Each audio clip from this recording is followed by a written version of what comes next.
নমস্কার, পুনর্জন আয়ুর্বেদা বাংলায় আপনাকে স্বাগত। আজ আমরা কথা বলবো চিয়া বীজ ভেজানো জল নাকি পাতিলেবুর রস, কোনটা খালি পেটে বেশি উপকারী। চিয়া বীজ নানা দিক থেকে স্বাস্থ্যকর, কারণ এই বীজের মধ্যে রয়েছে পর্যাপ্ত পরিমাণে ফাইবার এবং ওমেগা 3 ফ্যাটি অ্যাসিড। এছাড়াও থাকে নানা ধরনের অ্যান্টিঅক্সিডেন্ট।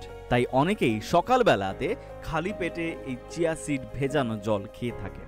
আবার রোগ প্রতিরোধ ক্ষমতা বৃদ্ধি করতেও অনেকে খালি পেটে গরম জলে পাতিলেবুর রস মিশিয়ে পান করেন। কিন্তু চিয়া সিডের জল এবং পাতিলেবুর রসের মধ্যে কোনটা বেশি উপকারী? চিয়া বীজের মধ্যে থাকে ওমেগা 3 ফ্যাটি অ্যাসিড।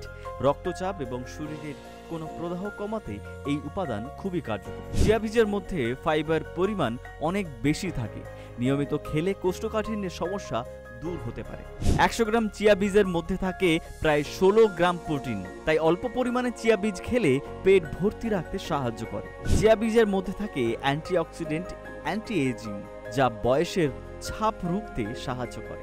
অন্যদিকে পাতিলেবুর জলের উপকারিতা রয়েছে অনেক।